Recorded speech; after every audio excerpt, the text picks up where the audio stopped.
Awesome. Wat 'n voorreg om die woord van die Here aan u te bedien.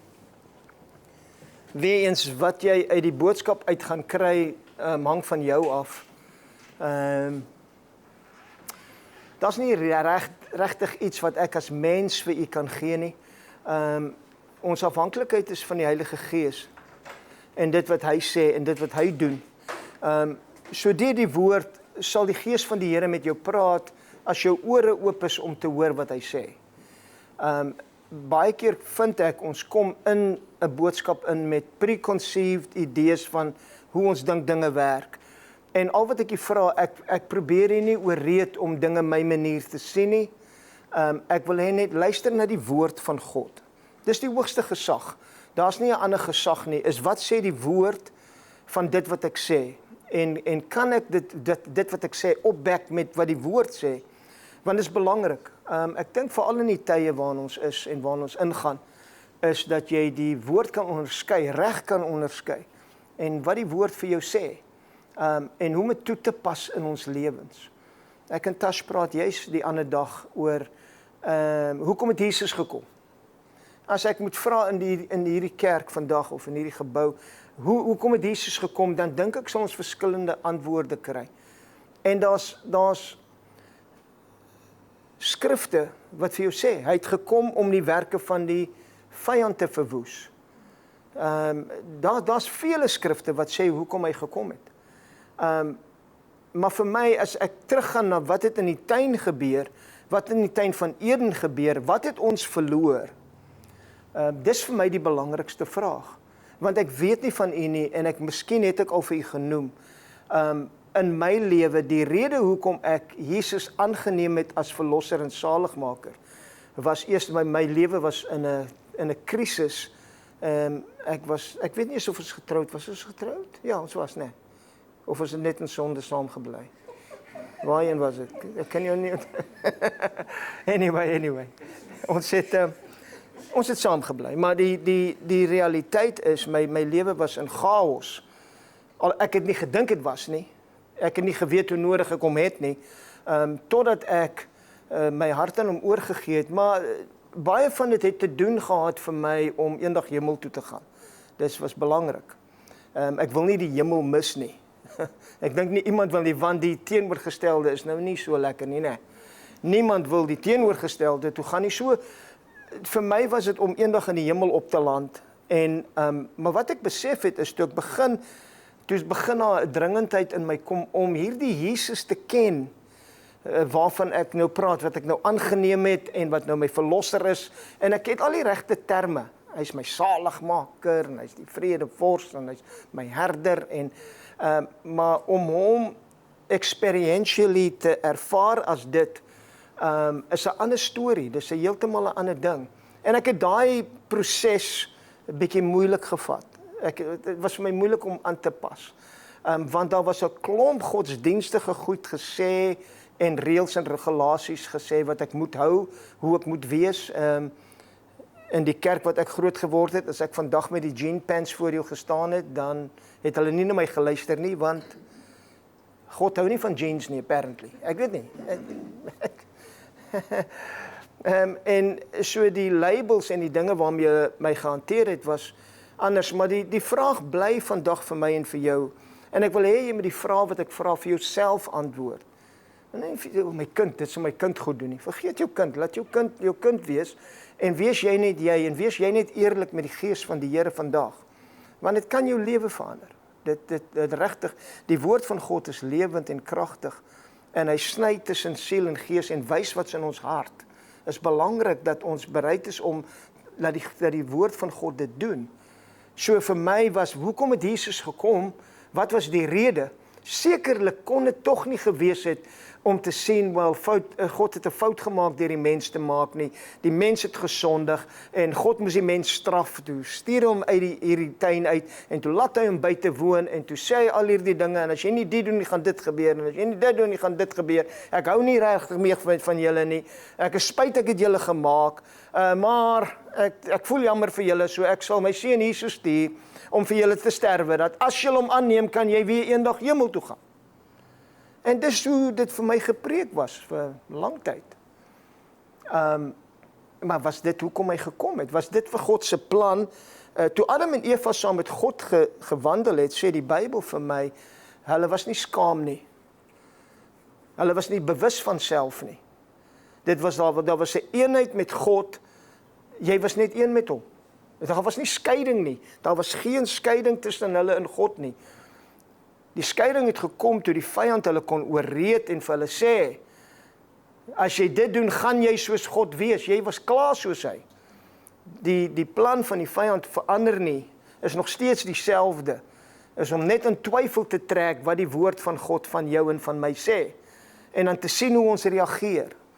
En meeste keer vind ek ons reageer verkeerd, want ons wil net nie onsself op die vlak van God sit nie. Dis die groot ding van ons. En vir ons wat Afrikaans groot geword het, daar was nie 'n manier hoe jy ooit kon gedink het dat jy gelyk aan God kan wees nie. Of selfs ewen dat God in jou kom woon nie. Hoe lyk dit vir jou wanneer ek dit vir jou sê? God woon in jou. Hoe lyk dit vir jou? Wat bedoel jy? God, die een wat die hemel en die aarde gemaak het, die heilige God, bly in jou. Wie het dit gehoor? Wie het dit al gehoor? Enig almal? Ja. Hoe voel jy daaroor? Hoe maak dit jou voel? Dink jy ooit daaroor? Die heilige God het besluit om 'n onheilige mens wat selfsugtig is, wat doen wat hy wil en whatever, en God is heel happy daarmee. Maar die Bybel sê hy bly in jou. Is dit die waarheid?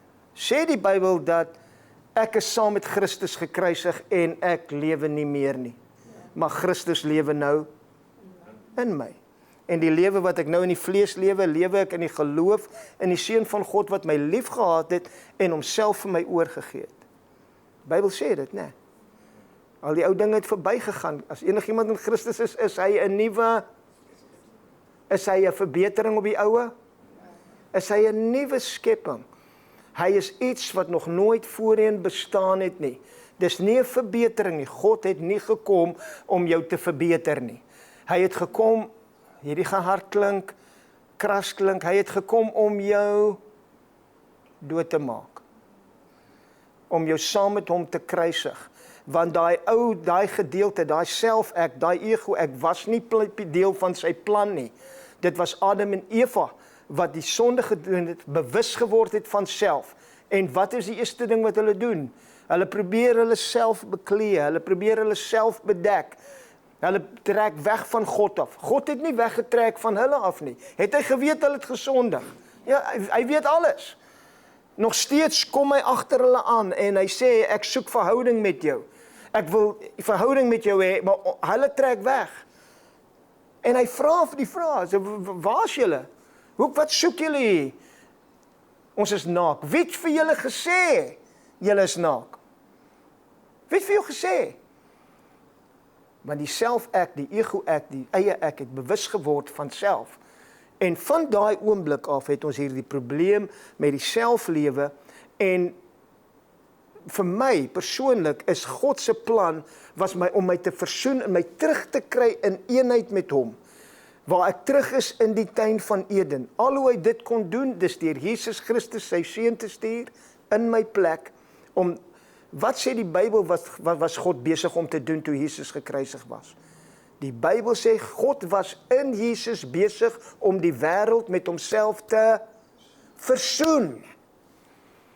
Wat was God besig om te doen? Hy het daarbo gestaan en net omgegee dat Jesus gekruisig word nie. God was in Jesus. Hy was in Jesus. Hy was in die DNA van daai liggaam wat gebreek was vir jou en vir my. Hoekom? Om die wêreld, nie die Christene nie, om die wêreld met homself te versoen, dat die wêreld 'n keuse het om met hom in verhouding te staan, om weer terug te kom na tuin van Eden, waar ek en hy een is. Hy kom trek binne in my in, ek word nou sy tempel, ek word sy woning, en hy kom trek in my gees in.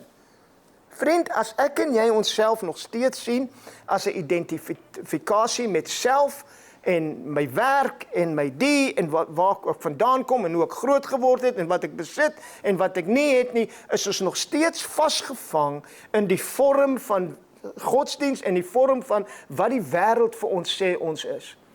Die Bybel sê uitdruklik vir my en vir jou, Moenie aan die wêreld gelykvormig word nie. Moenie in daai mold inpas nie. Moenie laat die wêreld jou vat en jou mold en laat lyk soos hulle nie. Daar's iets anders omtrent my en jou. En dit is Christus Jesus, die hoop van heerlikheid aan die binnekant van my en van jou.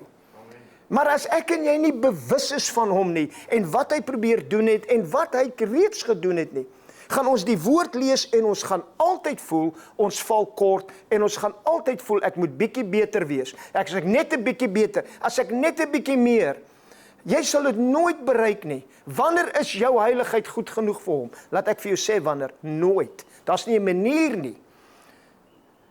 Wat hy gedoen het, hy was besig om die wêreld met homself te versoen, sodat ek en jy in verhouding met hom kon staan. Jy is 'n gees. Hoeveel keer sê ek en jy miskien vir onsself, ek is 'n gees? Nooit. Ons doen dit net nie, né? Tog is dit wie jy is. As hierdie liggaampie omval, daai gees lewe voort. Jy's 'n gees. God is gees. Weet ons dit? Hulle wat hom aanbid, moet hom in gees en waarheid aanbid. Dit is belangrik dat ek en jy verstaan. Ek is 'n gees en in my gees is ek splinternuut. In my gees is ek net soos hy. Hy sal nie in 'n onheilige persoon kan kom bly nie. Die heiligheid van God kan homself nie meng met 'n onheilige persoon nie. Daar's geen duisternis in hom nie. Daar's geen donker in hom nie. Daar's net lig. Hy is die lig van die wêreld en daarom kan hy omdraai en vir my en vir jou sê, julle is die lig van die wêreld. Want daar is geen skeiding tussen jou gees en sy gees in jou nie. As jy dit kan kry, dan gaan ons ophou probeer toneel speel en maskers dra en probeer, ek dit doen en ek doen dit en ek doen daai en ek is die en ek het soveel. Dan sit ons al daai dinge neer en ons ken mekaar volgens die gees. En wanneer ek jou volgens die gees sien, wat sien ek wanneer ek jou sien volgens die gees? Wat sien God wanneer hy jou sien? Maar ons wil nie mekaar so sien nie. Ja maar, het jy nou gesien? Ek weet nou nie van die nie, ek is nou nie. Is julle nie dan nog vleeslik nie? Waar Paulus skryf, ek wil julle so graag met die vaste voedsel van die woord voer, maar jy kan nie, want julle is nog gewoond aan die melk. En dan verduidelik hy vir hulle en sê, hoe meet jy? Julle twis nog, julle meet nog, julle oordeel nog, julle kritiseer nog, en julle soek die vaste melk, maar ons kan nie eens uitkom by wie Christus in ons is nie, en wie hy deur jou en my lewe wil wees nie. Ons is nog steeds vasgevang in die arme ek, en jy weet, wanneer God met my deel, God die Vader met my deel en met jou deel hy met my en jou deur die bloed van Jesus Christus. Wanneer hy my sien hy my perfek. As hy my nie so kan sien nie, wat sal gebeur wanneer jy met jou onheiligheid in die teenwoordigheid van 'n lewende heilige God kom?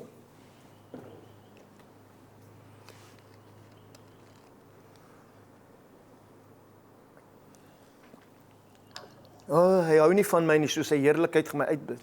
Niks met dit te doen nie. Hy gaan jou uitblus want hy's heilig. Dis sy karakter. Dis hoekom hy nie met jou deel volgens jou nie. Ons goeie nuus. Hy deel met jou wat Jesus gedoen het, wie Jesus is. En hy kyk vir jou deur Jesus en hy sien jou perfek. So die probleem lê nie by hoe hy jou sien nie.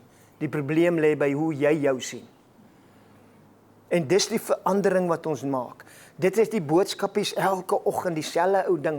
Gaan ons alweer, haal diep asem, vat oomblikke van stilte deur jou dag, word bewus van God. Wat probeer ek u leer? Wat probeer ek u leer? Om 'n bewustheid van God te hê 24/7, waar jy kan diep asemhaal en bewus word van wie jy is in hom en wie hy is in jou. Dat daai Christus het in jou kom lewe deur sy Heilige Gees. En jy sit nou, jy dual citizenship. Jy sit aan die regterhand van Christus, van God die Vader, in Christus Jesus. Jy sit daar, hy sê, julle is nou saam met Christus gesete in die hemele. Dis waar jy sit, dis waar jy is. Wanneer God met jou deel hy met jou hier. Jy's reg by hom. Hy kan jou sien in Jesus. En hy kan met jou deel deur Jesus. En wat doen Jesus? Hy kom bly in jou op die aarde. Jy is in hom in die hemel, hy is in jou op die aarde. Wat 'n wonderlike openbaring. Wanneer ek dit kan verstaan en my kennis en my openbaring van wie hy is, verander my lewe so, dat waar ook al ek gaan, wat ook al ek doen, is die koninkryk van God die prioriteit. Want hy het vir my gesê, soek eers die koninkryk van God en al die ander dinge gaan bygevoeg word. Kry die prioriteit reg. Hierdie prioriteit, hierdie hoop wat weggesteek is vir die eeue, sê Paulus vir my en vir jou, maar nou aan sy geseëndes geopenbaar is Christus in jou, die hoop van heerlikheid. Hy sê vir ons in Lukas, moenie die koninkryk met observasie soek nie. Moenie kyk daar buite, die koninkryk is hier, die koninkryk van God is waar? Is in jou. Dis aan die binnekant van jou. Want die koning is aan die binnekant van jou. Maar as my bewustheid is, die en die omstandighede en hoe groot die is en hoe groot daai probleem is, word ek weggetrek uit die moontlikheid van geloof vir hierdie oomblik. Is julle nog bly? Is julle nog happy? Is julle nog okay met my? Dit was die inleiding, is ons reg? Awesome. Awesome. Ek wil net 'n fondasie lê dat jy weet waarvan ek kom en waarvan ek praat. So nou wil ek met jy praat vandag oor kosbare geloof. Geloof wat kosbaar is. En ons gaan lees uit 2 Petrus 1. Almal ken Petrus se geskiedenis en die feit vir my dat hy hierdie dinge kan skryf, sê vir my daar het 'n transformasie plaasgevind van die man wat op die water geloop het, van die man wat Jesus verloon het, van die man wat altyd sy voet in sy mond gesit het, van die man wat openbarings gehad het, van die man, ek kan myself identifiseer met hom. Want toe ek Jesus ontmoet het, het ek 'n brandende begeerte gehad om hom te dien met alles wat ek het. So ek het stupid goed aangevang. Want ek het geglo. Net geglo. Glo net. Hulle het gesê, glo. En alles sal werk. En ek het geglo, en alles het nie heeltyd gewerk nie. Maar ek het meer dinge gekry wat gewerk het, as hulle wat nooit probeer het nie. Dis die ding van geloof. As jy gaan miskien hit en mis, maar jy gaan dinge sien. As wat jy niks doen nie, jy gaan niks sien nie. Dit is belangrik dat ons kan uit die boot uitstap, uit die boot uitklim. So 2 Petrus 1 vanaf vers 1 sê die woord van die Here vir ons. Simon Petrus, 'n diensknegt en apostel van Jesus Christus, aan die wat net so 'n kosbare geloof as ons verkry het. Hy skryf aan die wat net so 'n kosbare geloof as ons verkry het. Selfde geloof. Hulle het dit verkry. Hoe het hulle dit verkry? Ek is bly jy vra. Hy gaan vir ons sê, deur die geregtigheid van ons God en saligmaker, Jesus Christus. Die geloof wat ek en jy verkry, is in die geregtigheid van Jesus Christus en dit wat hy gedoen het. Dis nie wat jy gedoen het nie, dis jou geloof in dit wat hy gedoen het. Die geregtigheid, jou saligmaker, hy het jou salig gemaak. Dit was alles hom, alles hy. Dan sê vers 2, mag genade en vrede vir julle vermeerder word deur die kennis van God en Jesus ons Here. Wie wil meer genade en vrede hê? En dis nog 'n ding. Ons sê, die Bybel sê hier, vermeerder word. Die Engels hou ek van, die Engels sê multiply. May it be multiplied. Genade en vrede vir julle vermeerder word. Hoe word dit vermeerder? Hy sê vir ons in die volgende gedeelte, deur die kennis van God en Jesus ons Here. Hoe meer jy Jesus ken, hoe meer verstaan jy sy genade, hoe meer het jy vrede. Dis hoekom die kennis van Jesus Christus en sy woord en wie hy sê hy is, en wie jy glo hy is en hoe jy dit sien, is kardinaal vir jou geestelike ontwikkeling. As jy wil hê die genade en die vrede van God moet in jou lewe vermeerder, dit word vermeerder deur die kennis, dit word vermenigvuldig deur die kennis van hom, van wie hy is. Dis belangrik dat ek en jy dit sien. Dan vers 3, immers, sy goddelike krag het ons alles geskenk. Ek wil hê ons moet net daar stop. Die goddelike krag. Wanneer die Bybel praat van goddelike krag, Handelinge 1 vers 8 sê vir ons, julle sal krag ontvang, wanneer die Heilige Gees oor julle kom. Die Bybel sê ook vir ons, dieselfde Gees wat God uit die dode opgewek het, dieselfde krag wat Jesus uit die dode opgewek het, is nou waar? Is nou binne in my en jou, deur ons geloof. So die Heilige Gees, die krag wat jy nodig het, is klaar in jou, hy bly in jou, en nou sê die woord van die Here vir my, sy goddelike krag het ons wat geskenk? Alles. Enigiemand anders het 'n ander opinie. Sy goddelike genade het ons alles geskenk. Hoe het jy het gekry? Alles geskenk. Hoe het jy het gekry? Het was 'n geskenk. Hy het alles gedoen en hy het die geskenk vir jou gebring en gesê aanvaar dit. Nou sê die Bybel vir my, sy goddelike krag het ons alles geskenk vir wat? Wat tot die lewe en Gods vrug dien. Wat tot die lewe en Gods vrug dien. Hoe het dit deur die kennis van hom wat ons geroep het deur sy heerlikheid en deeg.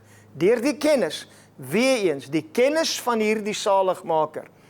Ek was 'n Christen, ek het geglo toe ek hom aanneem, gaan ek hemel toe.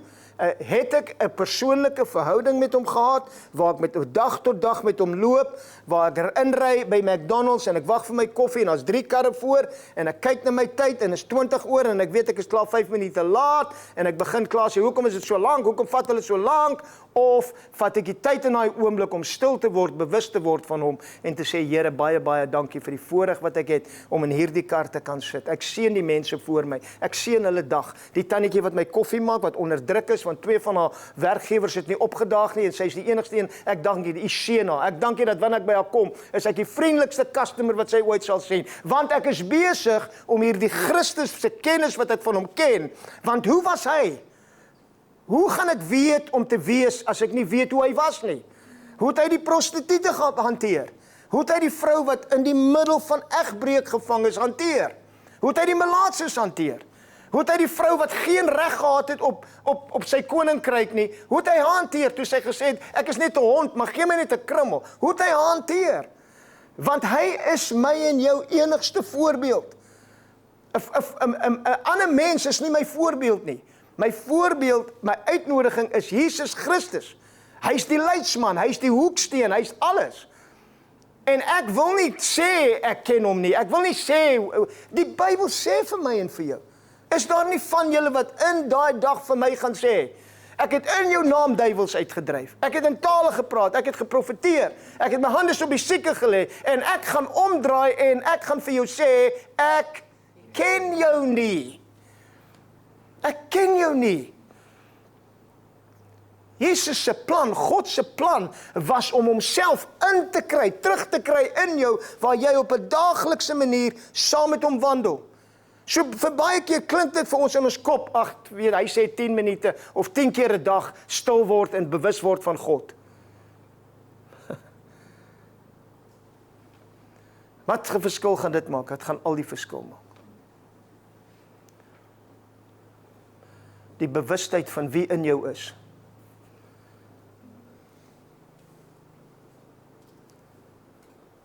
Die bewustheid van wie in jou bly. Mooi gesegde wat ek eendag gehoor het, jy sal nooit alleen wees as jy weet wie binne in jou is nie. Hierdie dinge waarmee ons sukkel, en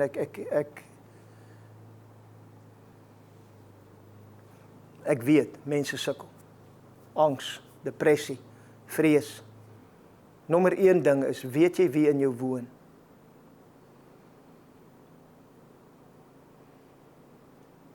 Daai skuif in gedagtegange. Is Jesus ooit depressed? Is hy ooit angstig? Is hy ooit vreesagtig? Is hy ooit bang? Is hy ooit bekommerd? As jy sê nee, hy is nie, en jy is, dan beteken dit jy lewe van die verkeerde deel van af wie jy is. Jy is besig om jy identifiseer oor wat mense gesê het, omstandighede gesê het, en dit het jou lewe gevorm, en jy is so vasgevang, jou identiteit is so vasgevang in dit. Ek doen die, ons as 'n kultuur, ons het 'n neiging, ek weet nie meer hier nie, maar in Suid-Afrika ons 'n neiging gehad, wat is die eerste vraag wat jy vra by 'n braaivleis? Nie wat is die wors nie, of wat doen jy vir werk? Waar bly jy? Wat se kar ry jy? Want dit maak saak in 'n kultuur soos dit. Hierdie koninkryk kultuur is heeltemal anders. Jesus het hom gevat en hy het hom omgekeer. En hy het hom uitgeskit. En hy gesê, hierdie gesindheid moet in jou wees wat ook in my was. Ek was 'n koning, maar ek het myself ontledig en ek het die vorm van 'n diensknegt aangeneem. Ek het 'n mens geword en al wat ek nou doen, my hele lewe is om mense te bedien, om ander se lewe beter te maak. Nie om te kyk hoe ek my lewe beter kan maak nie. Wanneer ons nog steeds vasgevang is in dit, vriend, dis waar die angs en die frustrasie en die irritasie en die goed vandaan kom. Dit kom uit jou sielarea uit, wat nog nie vernuwe is tot hierdie waarheid, dat Christus in jou woon nie. En ek gee nie my gedagtegange, ek gee nie my emosies genoeg tyd om daarby uit te dink saam met hom. Hoe voel dit wanneer daar geen angs in my lewe is nie? Kom ek vra jy, hoeveel keer hierdie week het jy dit gedink? Of hoeveel keer het jy gedink, wanneer gaan ons nou doen? Ek wonder wat gaan nou gebeur. Och, dat kan nie glo, daar gebeur dit alweer nie. Of het ek en jy net gestop en die wapens van ons worstelstryd gevat en die gedagte gevange geneem wat nie oplyn met wat Jesus sê nie. Ek het die gedagte gevange geneem. Ons vat nie mos die gedagtes gevange wat nie oplyn met wat Christus sê nie, of die woord sê nie. Ek sê vir jou, ons doen nie, want ons is lui. Is dit, ek gaan nou nie, elke gedagte, regtig elke gedagte, ja, regtig, elke gedagte. Hy wil hê, jy moet oorwinningslewe hier lewe. Hy wil jou nie eendag, maar hy wil jou nie, dis jou doel nie, om jou eendag in die hemel te kry nie. Ag asseblief, hoekom het hy jou gestuur? Jy's vir hierdie tyd, jy's vir nou, sodat jy jou lig kan laat skyn, sodat jy 'n verandering kan maak, dat wanneer die wêreld na jou kyk, 'n krom en verdraaide geslag, sien hulle die lig van Jesus skyn. Want ons weet wie ons is. Ons het nie 'n identiteitsprobleem nie. Dis die grootste probleem. Jy sien in 'n jong generasie, kinders weet nie meer wat om te wees nie. Waar het dit gebeur? Wanneer het dit gebeur? Heeltemal identiteit verloor met wie hulle moet wees. Heeltemal. En kinders van God is dieselfde. Ons identifiseer met alles maar behalwe Jesus. Want, laat ek nog net nooit sê ek is soos hy nie. Want ek is so bekommerd, hy gaan my strike met 'n weerligstraal of iets, want hy wil nie ek moet soos hy wees nie, hy wil hê ek moet amper soos hy wees. Ek moet maar net uitgekom om die dinge reg te ruk, maar dit sal nou eendag, wanneer ons by hom is, sal dit nou volmaak wees. Maar tot dan gaan ons nou maar net sukkel en aanstruikel, en wanneer ons nou eendag daar uitkom, ag mag die Here maar vir ons almal wees. Vriend, regtig, is dit die Jesus wat jy ken? Is dit die Jesus wat ek en jy ken? Wat vir 'n vrou by 'n put wat 7 mans gehad het of whatever, nuwe lewe gee, lewende water gee. Want hy gee om, hy wil eendag hê sy moet eendag hemel toe gaan. Hulle het nooit so gedink nie. Hulle het nooit gedink oor eendag hemel toe gaan. Dit was nie eens 'n konsep nie. Sy hele konsep was, hoe kan ek jou verryk om hier op aarde 'n verskil te maak, want ek het jou gemaak met 'n plan en 'n doel vir jou lewe. En ek het 'n wêreld om jou gemaak wat jou wêreld is. En ek wil hê jy moet daai wêreld affekteer. Ek beter aangaan, anders gaan ons miskien nie eet nie. OK. Vers 4. Hier is baie belangrik. En ek weet van u, daar's van u wat hou van hierdie doen. Waardeur hy ons die grootste en kosbaarste beloftes geskenk het. OK? Hy het die grootste en die kosbaarste beloftes het hy aan jou geskenk. Weer hierdie geskenk. Hy gee. Hy nooi uit en hy gee. Nooi jou na sy partytjie toe en dan gee hy vir jou geskenk. Hy verwag nie jy moet 'n geskenkpartytjie toe bring nie. Hy nooi jou net uit. Bruilof, kom jy net. Ek gee. Hy het vir ons groot, sê die Bybel, groot en kosbare beloftes geskenk. En ek en jy weet, Hoeveel beloftes van God daar mag wees? In hom, in Jesus is hulle. Ja en amen. Ons sê dit nie. Ons sê dit want ons ken die versie. Het is belangrik dat ons verstaan wat hy probeer sê, hierdie groot en kosbare beloftes geskenk het. Hoekom het hy dit vir ons geskenk? Sodat julle daardeur, en nou gaan ek jou tilt. Ek gaan jou nou 100% sê. Ek gaan jou nou tilt. Want hierdie is te goed om waar te wees. Dis wat so amazing is van hierdie woord. Dis te goed om waar te wees en daarom kan ons dit nie glo nie. Daarom sal ons dit nie glo nie. Daarom wil ons dit nie glo nie. Want ons kan nooit dit wees nie. Luister wat sê die woord van die Here vir jou. Hy het vir ons groot en kosbare beloftes gegee, sodat julle daardeur deelgenote kan word van wat? Weet 'n Bybel. Hulle gaan dink ek jok vir hulle. Dat julle deel kan word van wat? Van die goddelike natuur. Hoe goddelik was jy hierdie week? Hoe goddelik was ek hierdie week? Hy het vir jou en my groot en kosbare beloftes gestuur, gegee, geskenk, sodat jy 'n deelgenoot kan word van die goddelike natuur. Die herstelling van Eden kom deur Jesus Christus en die beloftes en elke belofte wat in hom is gewaarborg vir hulle wat kan glo in my en in jou lewe. Daai bring 'n nuwe verhouding tussen my en hom, waar ek nou kan deel hê aan die goddelike natuur. Dit is dit.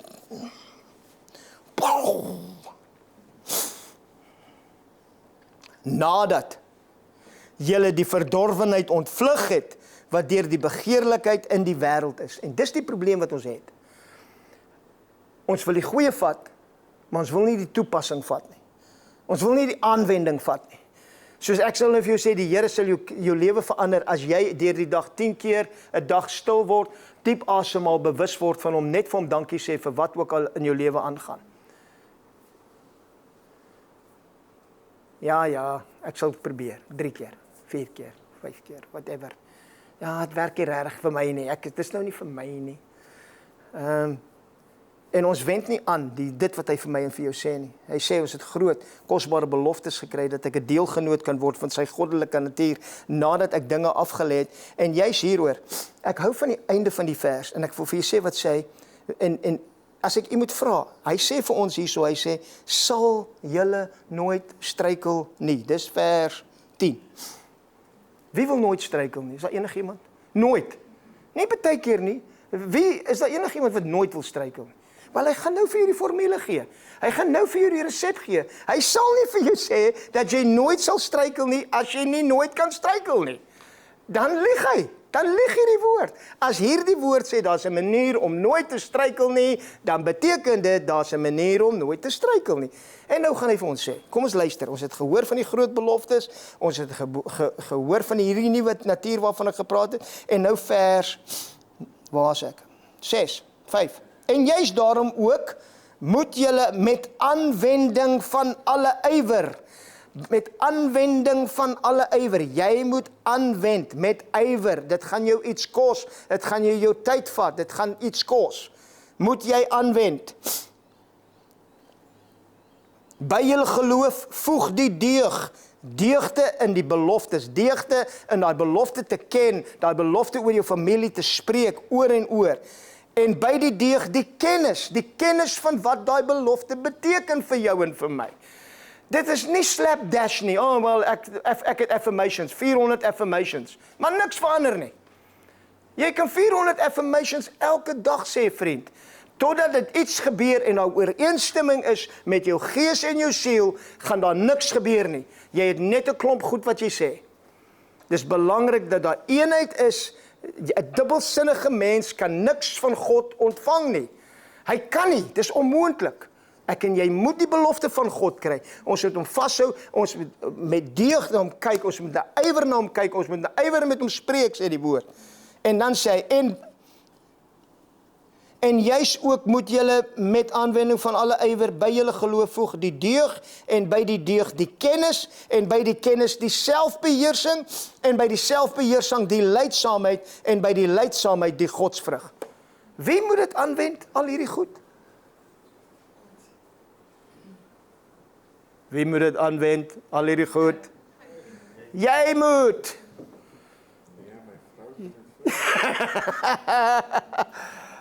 Jy moet dit doen, jy moet dit aanwend. Wat selfbeheersing?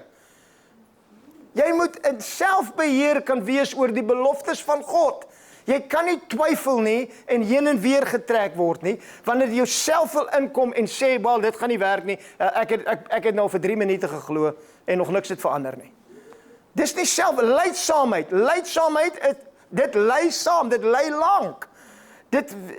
Hoe lank moes Abraham wag vir die belofte?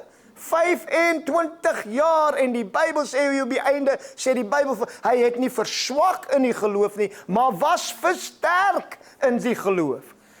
Hoe langer jy wag, hoe sterker moet jou geloof wees. Hoekom? Want ek het hier die kosbare beloftes, wat aan my geskenk is, en wat vir my sê, jy is nou deel van my goddelike natuur. En al wat jy moet doen, jy voeg nou die ander goed by. Jy word nie moeg om die beloftes te glo nie. Jy word nie lui om die beloftes te glo nie. Jy word nie, alles wat jy nodig het is klaar daar. En dit hang van my en van jou af.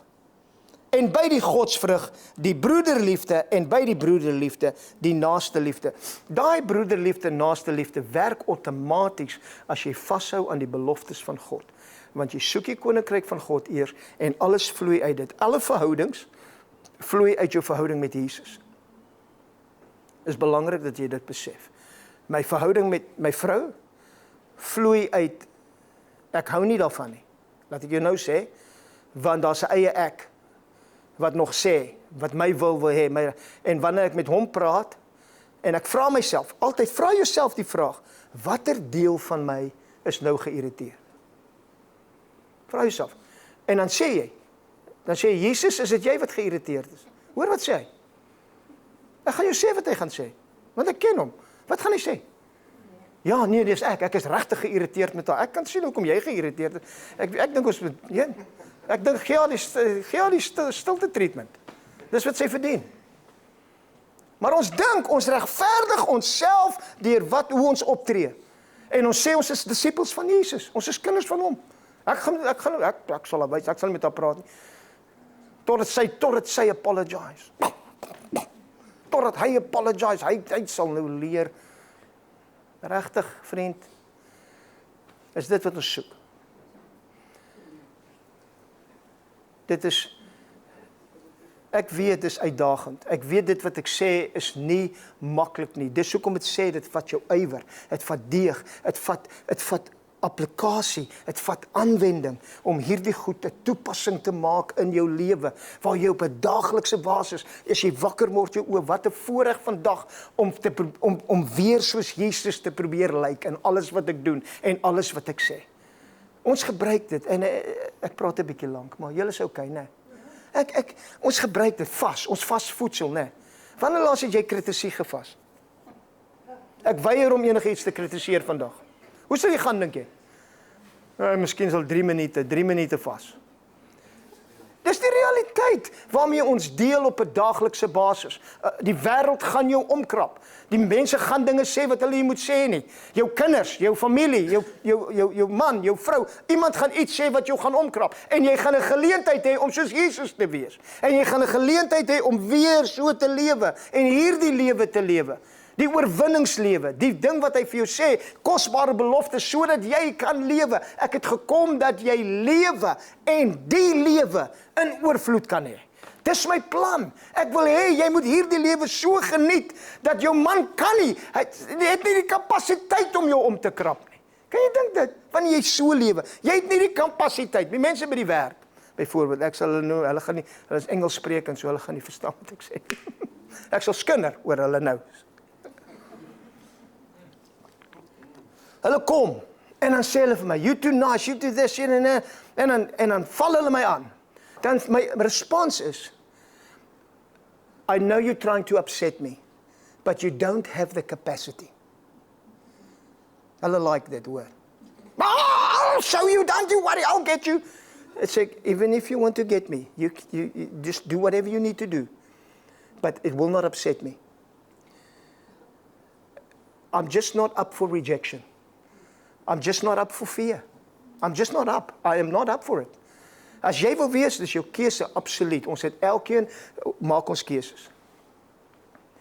En dit klink baie hard. Want ek weet daar's mense wat sukkel met gedagtegange en alles, maar luister vir my, sodra jy die regte keuses begin maak en ophou almal blameer om jou en jou omstandighede blameer en ek was die en ek is daar gebore en die en dit gesê en daai en ons los daai, ons verloor daai tierlantynkies om ons lewe van wie ons werklik is. Wie jy werklik is Christus Jesus en wie hy deur jou wil wees, hoe hy homself deur jou wil wys. Maar ek en jy moet kan toepas wat die woord sê. En dan kom die broederliefde en dan kom die naaste liefde. En dan sê hy vir my hierso, dan sê hy, want as hierdie dinge by julle aanwesig is en toeneem en groei, dan laat dit julle nie ledig of onvrugbaar tot die kennis van ons Here Jesus Christus nie. Elke keer wat jy vrede kies in plaas van onmin, elke keer wat jy daai keuse maak, kom jy in meer kennis van hom. Dit is meer kennis van wie hy is. Hy is besig om deur sy Heilige Gees in en deur jou te werk en jou te vorm. Ons het gesing, vorm my, maak my, maar net soos ek wil. Regtig, ons sing anders, maar dis wat ons bedoel. En die plan vir hom in my en jou is heeltemal anders. Is sy heerlikheid in ons. Maar dan sê hy vir ons in vers waar was ek? Vers 9. Want by wie hierdie dinge nie aanwesig is nie, is blind en kortsigtig en het die reiniging van sy vorige sondes vergeet.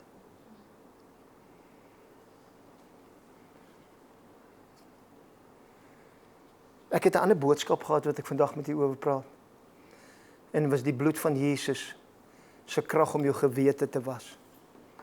Om jou gewete te reinig van dooie werke om God te dien. Ons sal hom miskien volgende keer aanpak. Ek het net anders te gevoel gelei vandag. Jy vergeet wat betaal is. Jy vergeet jy skoon. Jy vergeet as ek nou vandag vir hom sê en ek sê Here, hier's ek.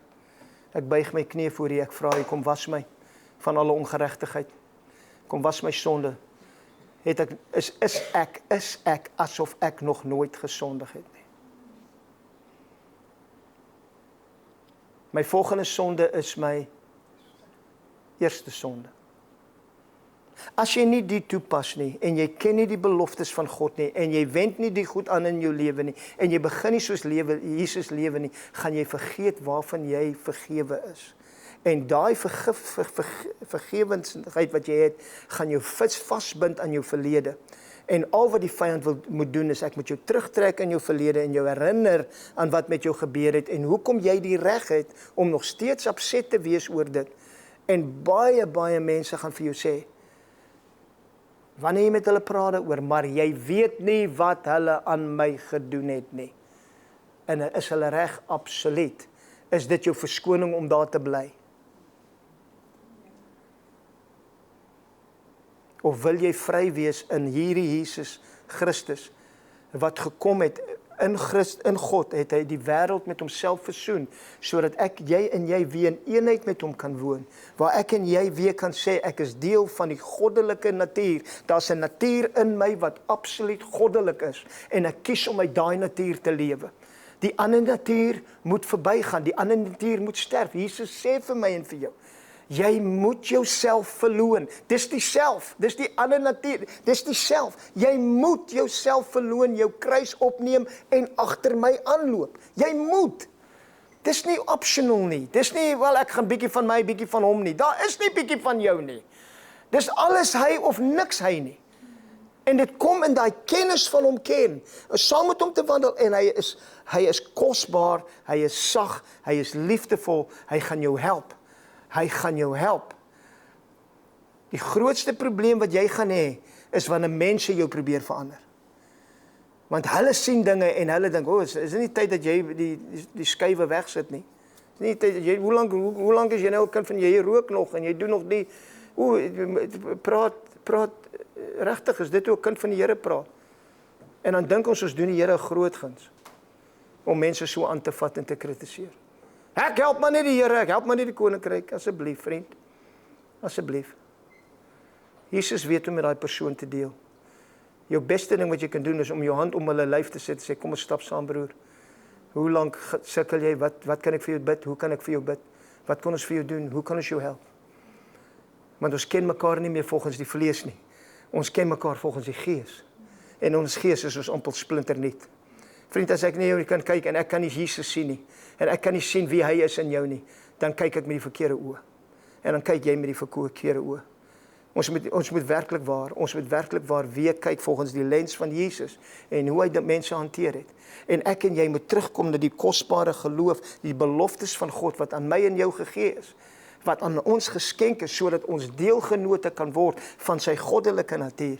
En uit daai goddelike natuur, ek wil vir jou sê, ek weet, dit gaan vir jou moeilik wees om dit self vir jouself te sê, ek het 'n goddelike natuur, God bly in my. Jy gaan dit miskien 1000 keer vir jouself moet sê, voor jy net begin dit voel, maar as ek en jy vir mekaar kan bemoedig, en ek kan vandag sê, hoe sal dit voel, as ek vandag niemand kritiseer nie, niks kritiseer nie, hele dag, draai het, en elke keer wat jy kritiseer en ietsie sê van iemand, want die Heilige Gees is in jou, hy weet wat jy sê, en dan gaan hy vir jou sê, hey, Here, ek vergewe my van dit. Dit is die maklikste manier om te sien waar jou probleme sit in jou lewe.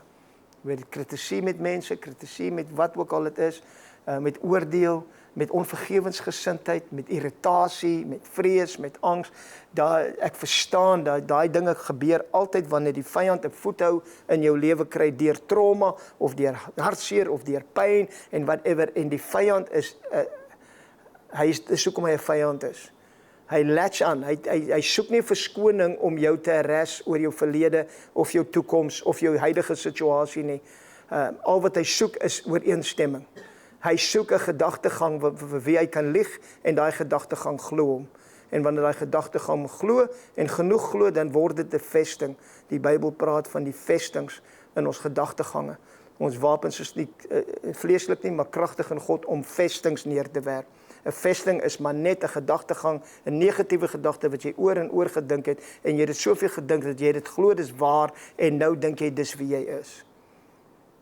En daai ding moet jy laat plat slaan.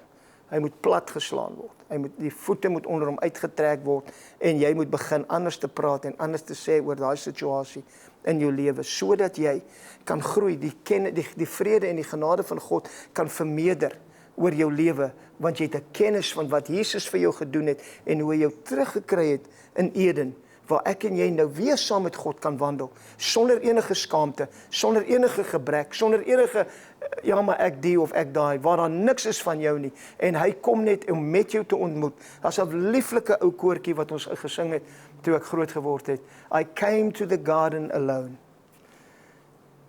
while the dew was still on the roses. En dit is die idee wat ek en jy wil hê met hom. Waar daar tyd is, ja, ek maak myself stil deur die dag, wanneer ek ry, wanneer ek doet, in oomblikke van my lunchtyd, word ek bewus van hom, maar daar's 'n spesiale tyd, waar jy net saam met hom spandeer, in daai tuin, wat hy gekom het en nuut gemaak het vir jou, en die uitnodiging is vir jou vandag, en vir my vandag. Kom na die tuin toe, kom na my toe, kom terug vir wat ek betaal het, jy hoor wat ek geskenk het, vat dit in geloof, en laat dit jou lewe verander. Amen. Amen. Kom ons staan en bid ons saam. Hemelse Vader, ek wonder as ons miskien 20% vat van die boodskap wat vandag gepreek het, en dit toepas in ons lewe, hoe ons lewe sal verander. Nie eers te praat van 50 of 60 of 100% nie. Ons weet, Vader, U sê vir ons hierso, dat wanneer ons hierdie goed doen, U woord sê hier vir my, want as julle dit doen, sal julle nooit struikel nie.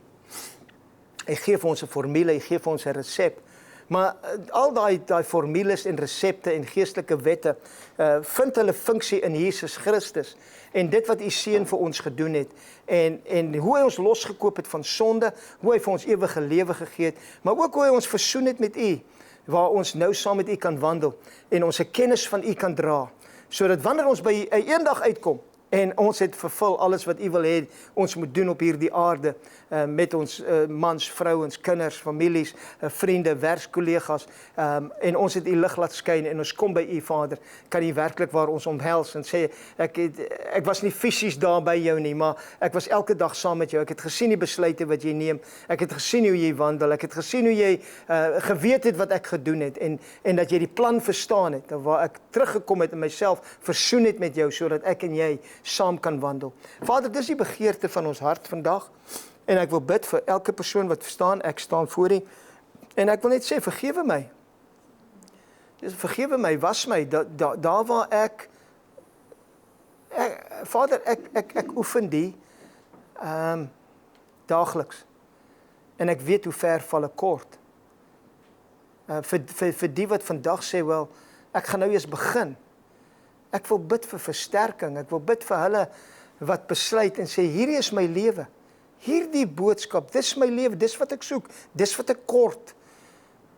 Ek voel altyd leeg, ek jaag altyd na wind, ek hardloop altyd in 'n sirkel, ek kom altyd terug na dieselfde punt toe. Ek weet nie hoe om dit te verander nie. Vader, U sê vir ons vandag hoe om dit te verander.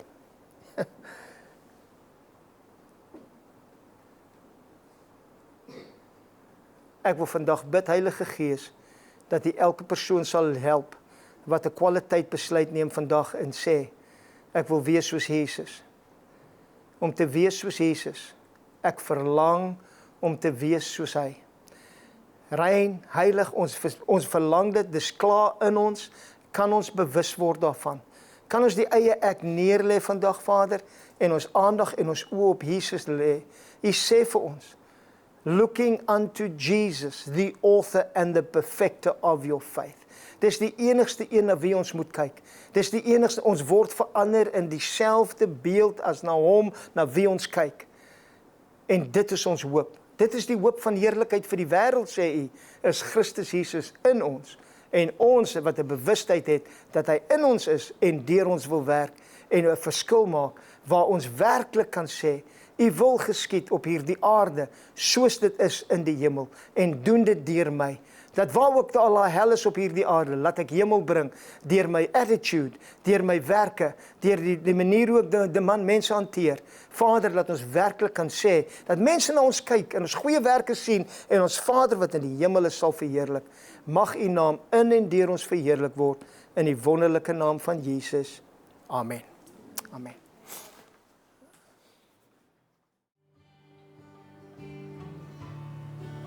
Vader, dankie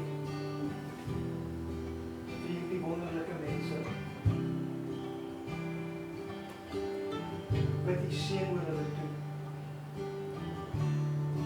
En die genade van ons Here Jesus Christus, die liefde van God die Vader en die gemeenskap van God die Heilige Gees met hulle wees. En alles wat hulle doen. Laat hulle voorspoedig wees, Here. Your shield surround them, your favor surround them like a shield. They are blessed coming in, they are blessed going out. The blood of Jesus covers them and protects them in every realm of the Spirit. No weapon formed against them can prosper. Every tongue that rises up against them in judgment, we condemn that. I cut that off in the name of Jesus. I thank you, Father, that every promise that you have spoken over their life will come to pass. That good work that you have started in them, you will complete it. It is you who are working in them both to will and for your good pleasure. The glory of the Lord, Father, arises upon them. Wherever they go, whatever they do, there your light shines. Let them be blessed.